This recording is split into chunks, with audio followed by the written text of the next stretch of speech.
Hey, how's it going? Today I'd like to teach you how to play Innovation for Tabletop Simulator. This is going to be a tutorial on how to play the game, and if I make any mistakes, then I will pin a comment under this video, or I will describe in the top comment any clarifications that I need to make. So if you're going to be playing this game on Tabletop Simulator, you should know it's for 1 to 4 players, and you can find the rulebook online. Just search for Innovation Rulebook. And the one that's available on Tabletop Simulator is the 3rd edition. So I might be referring to that PDF at some points in this video. But the premise of the game is actually pretty simple. First, you have to get all your players seated. So right now it's just me. And then you push setup. So what that's going to do is it's going to draw 2 cards and give them to each of the players.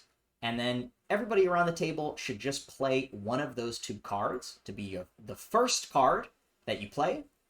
And that doesn't count as your turn yet. That's just for setup. Everybody's going to play 1 card. And now we begin. So basically, the first person to go is kind of random. And let's just say it's me, because there's only 1 person playing right now anyways. And now I begin my first turn. So when you do a turn, you have 2 actions. And those can be any of these 4 different options you have. And you can choose to do the same action twice. So, those actions are to meld, which means you basically just play a card from your hand onto the board. You can draw, which means you take a card from one of these 10 draw piles. You can achieve, which means you get an achievement, which I'll explain later. And then the last one is Dogma, which means you play the abilities of one of the cards showing on your board. So in this case, I only have 1 card showing, so I can choose to do that Dogma if I choose to. I could also choose to play a card, which in this case would be my clothing card right here, or I could choose to draw a card. And I can't achieve any cards right yet, but I'll explain how to achieve cards later. So just for the sake of explaining, why don't I just choose to randomly, let's just choose to meld. So I'm going to choose to play a card. When I play a card, I put it into my board, and it will cover up any cards that are currently showing of that color. So in this case, this card is blue, and this card is purple. So I'm going to start a new deck. But if I was going to play a purple card, it would have to cover up this card. The reason why covering up cards matters is because one of the actions is Dogma, which means basically you do any of the effects on the top card of one of your piles. And if let's say this card was purple, if I cover up the Mysticism card, then when I try to do Dogma, I won't be able to do Mysticism's Dogma anymore. I'll only be able to do Clothing's Dogma. And just to reiterate, Dogma means the things that are basically written on this card. These are like special actions that you take if you choose to activate a card as Dogma. And really, I think some word changes could be really beneficial for this game. Instead of meld, it really should say just play. And instead of Dogma, it really should just say activate, because that's all you're doing. You're activating the card, basically. You're doing the things that it says on the card. That's what Dogma is. Okay, I have to say, some of the colors are a little bit hard to differentiate. So one of the other ways you could tell the cards apart is by the sort of jagged, the border on the top right here. So you can see this is sort of like a star, and this is sort of like an octagon. So that's another way to kind of differentiate them. All the purples are going to have an octagon here. So that's another way to differentiate the colors. Okay, so now so that's how you meld a card, basically. You just play it down, and if you have a card of that color, then it has to replace basically the top card of that color. So that's meld. Let me show you draw now. In order to draw a card, just as it says, you take a card of value equal to your highest top card from the supply piles. If empty, draw from the next available higher pile. So basically, what I'm going to do is I'm going to take one of the... So first I have to determine what is the highest top card value in of my cards. So I have 2 cards showing, and their value is shown in the top right. So both of these cards are of value 1. And those values basically correspond to different time periods in history. So as you can see, the level, all right, don't get too dizzy here. The level 1 card is prehistory, then we go to classical, then we go to medieval, then we go to Renaissance. And sort of as we're going through time, you're going to see all the different, like, I guess, inventions or topics from each of those periods. So because we're in prehistory, just in case you're interested in the thematics of the game, that's why we have mysticism in clothing. I guess those were things that were around in the old ages. So these are level 1 cards. So that is the card I will have to draw if I want to draw. So let's say, so for my first action, I did Meld. For my second action, let's do Draw. So I draw this card into my hand, and that would be my second action. So now my turn would be completed. So now somebody else would go. But because I'm not playing against anybody right now, we're going to go back to me. And now it's my turn again. I have 2 new actions. So you know what? Let's do Meld, just so I can show that part of the game. I'm going to Meld, and as I said before, if you already have a card that is that color, you're going to cover it up. So in this case, I cover up the old purple with the new purple, and now I've got Code of Laws. Okay, so that is Meld. We covered Draw. Let's do Dogma now. Let's see if we can do one of the Dogmas, which again, here, I'll read it. You pick one of the top cards on your board. You execute all the effects. And I should now explain that there's 2 kinds of dogmas in this game. There are demand dogmas and non-demand dogmas. Any demand dogmas will start with the text, I demand.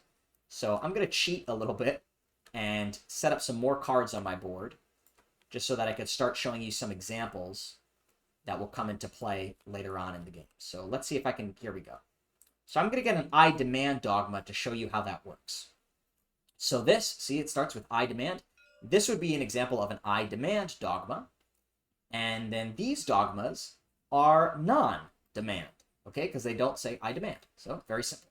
Demand or not demand. So this is a little bit complicated, but basically, if you do a demand, then any other player who has lesser power than you has to do the demand. And if you do a non-demand, then any other player who has equal or greater power than you can choose to do that action as well. So that might sound a little complicated. Don't get scared. I'm going to explain it. So let's talk about the first one, I demand. So basically, you know, it's kind of saying like I'm more powerful than other people. And so they are forced to do what I want them to do. So in this case, the demand would be that I demand you transfer a top card with a castle symbol from your board to my board if you have at least 4 castles on your board. If you do, draw a level 1 card.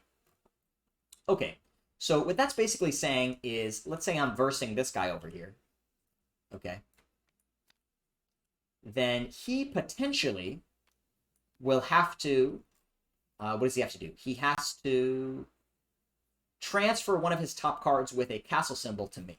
So in this case, he only has 1 card with a castle symbol. So this archery card could potentially be the card he has to give me. Let's see whether or not he has to give it to me. When you do the demand, as I said, it's whether or not a card, when you do demand, it affects everybody who's less powerful than you.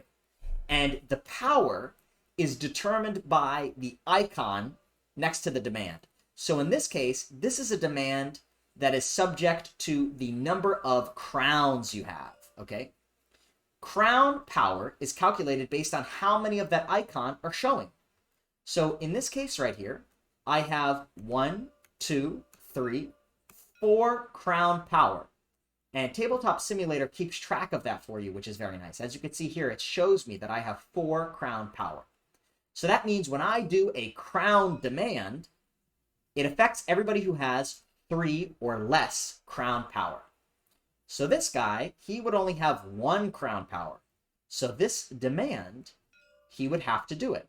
So let's see what it says. It says, you have to give me the crown, you have to give me one of your cards that shows a crown, but only if you have at least 4 crowns showing. So he does have a card with a crown, right, the archery, but his crown power is, or sorry, not the crown, with the castle. He has a card that is showing 2 castles, but his power is only 2 castles, right, because he only has 2 castles. So he does not have to give me that card. This demand would not affect him. Even though he has lesser crown power than I do, he doesn't have enough castle power in order for this card to affect him. So hopefully that explains sort of how the demand works. If he had, let's say, a ton of castles, I guess here I'll show you that. Why not? Oh, perfect card for me to draw here. So now he has 5 castle power, which means this would affect him. So what would he have to do? He'd have to give me one of his castle cards. So let's say I do that, then he's like, ah, you suck.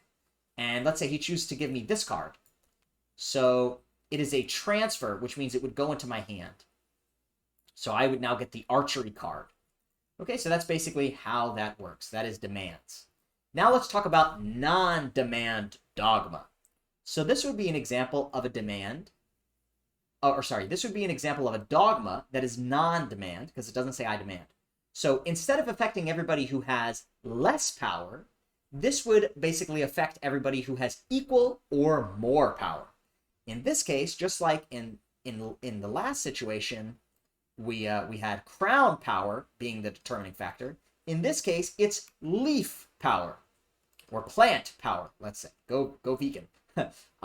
So in this case, anybody who I have 2 plant power. So anybody who has 2 or more plant power would have the ability to do these effects. So let's say that for my second action, I'm going to do Dogma on clothing. So let's see what would happen. First, it says meld a card from your hand of a different color from any card on your board.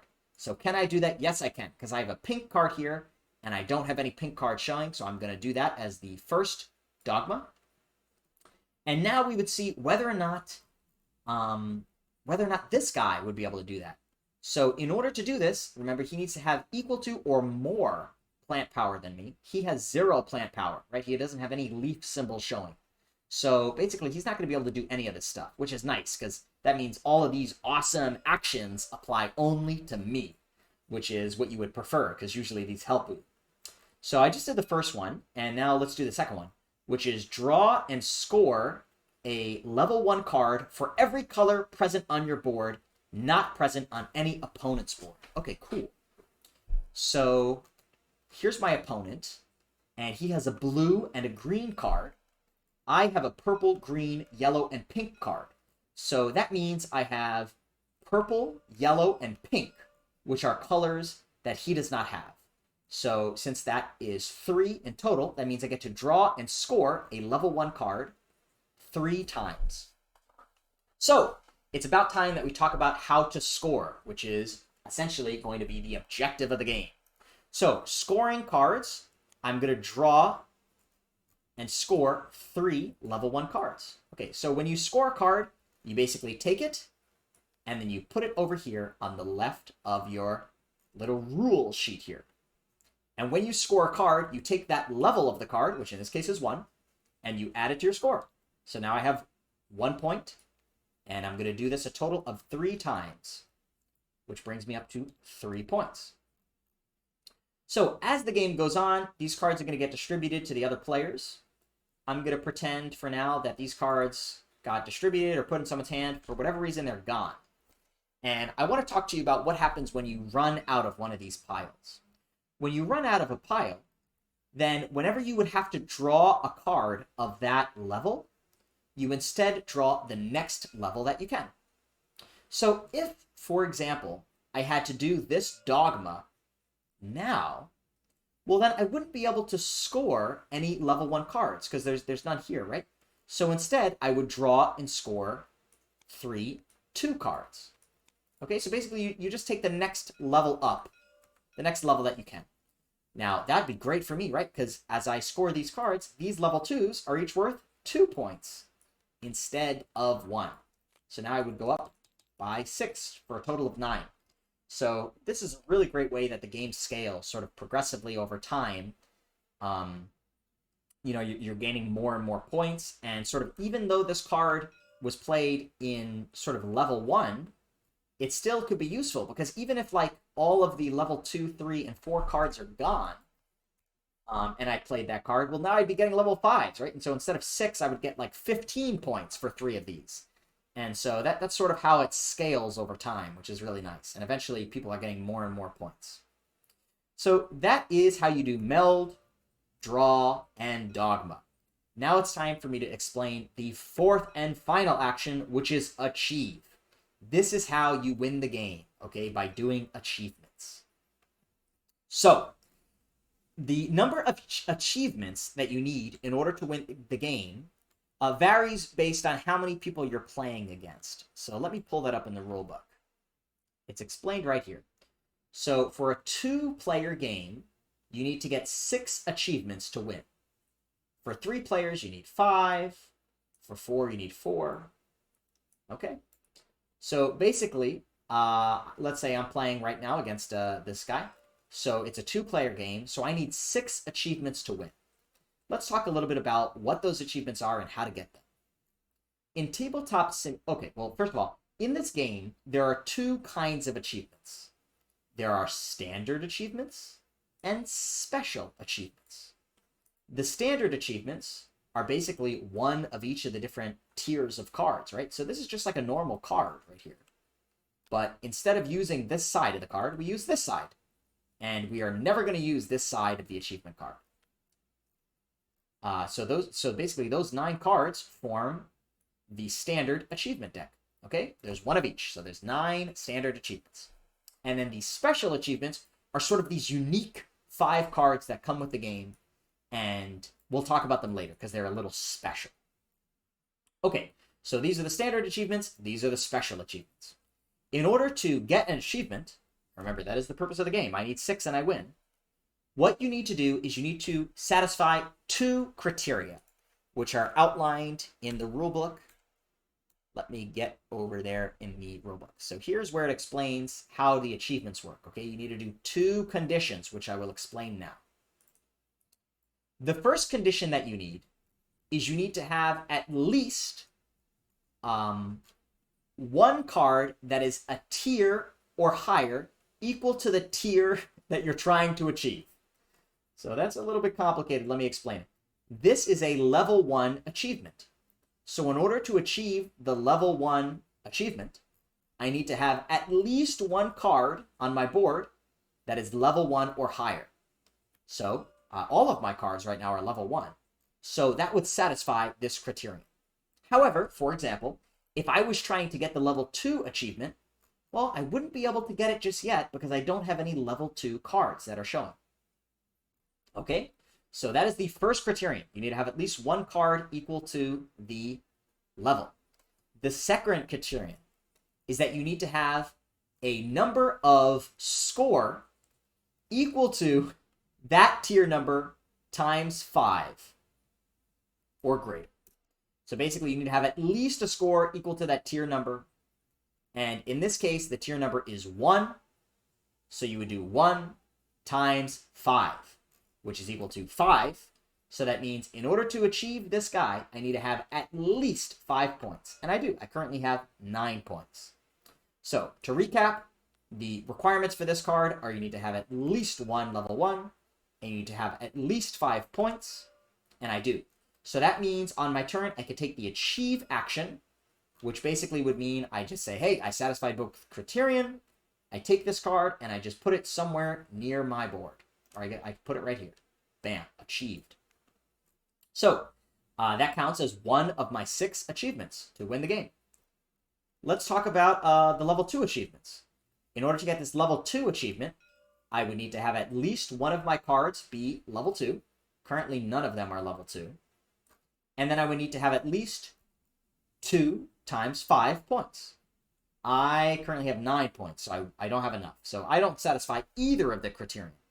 But if I had, let's say, this card played, which is a level 2 card, and let's say I had at least 10 points, then as an action, I would be able to take this achievement and add it to my board, which would give me 2 out of the 6 achievements I need to win.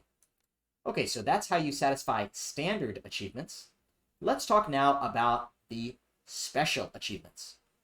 So when you are ready to get a little bit scared at some special rules, you're going to flip these cards over, okay? Because each of these special achievements has a unique way to satisfy the achievement. So, for example, in this achievement, the World achievement, it says, claim this special achievement immediately if you have 12 or more clock power on your board. So I currently have 0 clock power. But once I get 12, I immediately get this achievement. So that's basically how the special achievement works, okay? And each one of these has a unique criterion that it satisfies. But what's special about this, about these special achievements, is that they also have a secondary way that you can get it. So these standard achievements basically had 2 criteria that you needed to satisfy both. For the special achievements, they have 2 criteria, but you need to satisfy either one or the other. You don't need to satisfy both. So in this case, let's look at the monument one. The monument card is saying that you need to claim this special achievement if you have tucked 6 or more scorecards during a single turn. So we talked about scoring earlier. In this case, you would need to score 6 at once. You would need to tuck 6. Oh, so you can either tuck 6 or score 6 in a single turn. Okay, so that's kind of hard to get. But there's an alternative, which is you can earn this card by completing a special objective on the Masonry card. Masonry card. So let me see if I could find the Masonry card to show that to you. It's probably somewhere around here. So this card will kind of just show up randomly during the game. Masonry. I don't see it. Oh, here it is. Okay, Masonry. So let's say that this is my top card. If this is my top card, then I can use the Dogma action to activate it. And what this Dogma is it says, you may meld any number of cards from your hand that have the castle symbol. If you meld 4 or more cards in this way, you can claim the monument achievement. So this is basically a much easier way to get the monument achievement than the other way, right? You just need to basically activate this card, which allows you to play cards, and then you need to play, using this ability, at least 4 cards that have the castle symbol. And if you do that, then you automatically get the monument achievement. So let's say that I did that, then bam, I would get the monument achievement. And for some reason, this crashes Tabletop Simulator. There's lots of errors. But I would take this achievement, and I would just slap it over here. And then boom, now I would have 3 out of the 6 achievements I need to win the game. So that is basically how you play the game. I want to just go over now some small rules, okay, that will be important. But that's basically the gist of it, okay? Those are the 4 actions and how you win. So some small rules I want to explain are some sort of unique terminology in this game. The first term I want to explain is called Splay. What Splay means is basically you apply the Splay status to one of your piles, okay? And what Splay does is you choose to splay in one of 3 directions. You could splay left, right, or up. And when you splay, what you do is you take all the cards in that pile and you arrange them so that the top card is sort of to the left or to the right of all the cards below it. So this is what it would look like if I splayed 2 cards. And here's what it would look like if I splayed 3 cards, okay? So I would take a card like this, and I would put it like that, and I put it like that. So as you can see, when you splay your cards, you still can only activate the top Dogma, because that's the only one that's showing. But you can show some of the abilities, some of the powers from cards that would otherwise be hidden. So as you can see, if I had stacked these cards, right, then you would only be able to see the top card, right, which would give me 2 crown power and 1 castle power. But if I splay them, then I get an additional castle and crown power. So the splaying cards is useful because it gives you more power, because you can show cards that would otherwise be hidden. Okay, so that's why you want to splay, basically, to get power. You can splay in different directions. So in these examples, I'm splaying to the right. So let's look at this example. If I splay to the right, that gains me an additional castle and light bulb power that would otherwise be hidden. But if I splay up, then that gives me, oh, I guess it's the same in this case. It would give me a castle or a light bulb power that would otherwise be hidden. Or you could splay to the left. In this case, I probably wouldn't want to splay to the left, because look at that. It only gives me a castle power. So probably better in this case to splay up or splay to the right, because that will at least give me an additional light bulb. Okay, so basically you could splay up, right, or left. Tabletop Simulator makes this easy because you don't even need to move the cards. You can keep them in a deck, and you can just push these buttons over here to indicate whether or not they're splayed. So in this case, none of my cards are splayed. So it's saying I have 0 light bulb power. But if I were to splay it to the right, we know that that would reveal an additional castle power and a light bulb power. So I'm going to splay to the right.